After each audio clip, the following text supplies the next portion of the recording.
Welcome back everybody to the 9th episode of Forgotten Fairy Tales. I hope you're enjoying the series so far. Today we have another story by the Brothers Grimm. So if you're all sitting comfortably, then I shall begin. The Mouse, the Bird and the Sausage by the Brothers Grimm. Once upon a time, a mouse, a bird, and a sausage formed a partnership. They kept house together, and for a long time they lived in peace and prosperity, acquiring many possessions.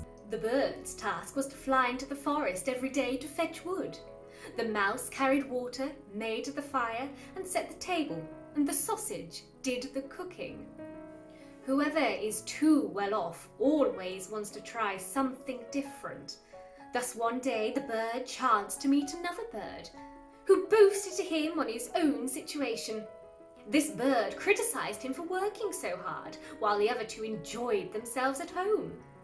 For after the mouse had made the fire and carried the water, she would sit in the parlour and rest until it was time for her to set the table. The sausage had only to stay by the pot watching the food cook. When mealtime approached, she would slither through the porridge or the vegetables, and thus everything was greased and salted and ready to eat. The bird would bring his load of wood home. They would eat their meal and then sleep soundly until the next morning. It was a great life. The next day, because of the friend's advice, the bird refused to go to the forest, saying that he had been their servant long enough. He was no longer going to be a fool for them. Everyone should try a different task for a change. The mouse and the sausage argued against this, but the bird was the master, and he insisted that they give it a try. The sausage was to fetch wood, the mouse became the cook, and the bird was to carry water. And what was the result? The sausage trudged off toward the forest. The bird made the fire, and the mouse put on the pot and waited for the sausage to return with wood for the next day. However, the sausage stayed out so long that the other two feared that something bad had happened. The bird flew off to see if he could find her. A short distance away, he came upon a dog that had seized the sausage as free booty and was making off with her.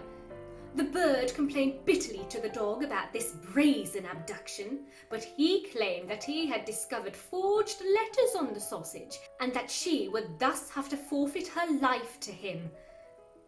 Filled with sorrow, the bird carried the wood home himself and told the mouse what he had seen and heard. They were very sad, but were determined to stay together and make the best of it.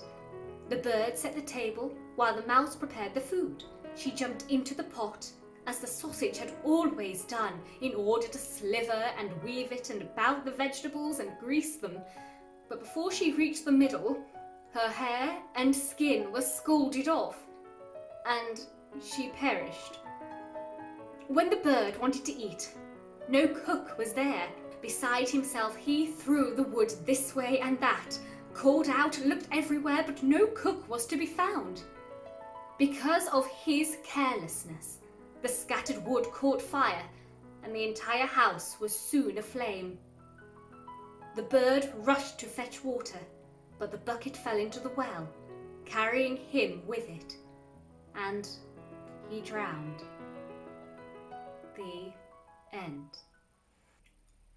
Thank you everyone for listening to another Grimm fairy tale.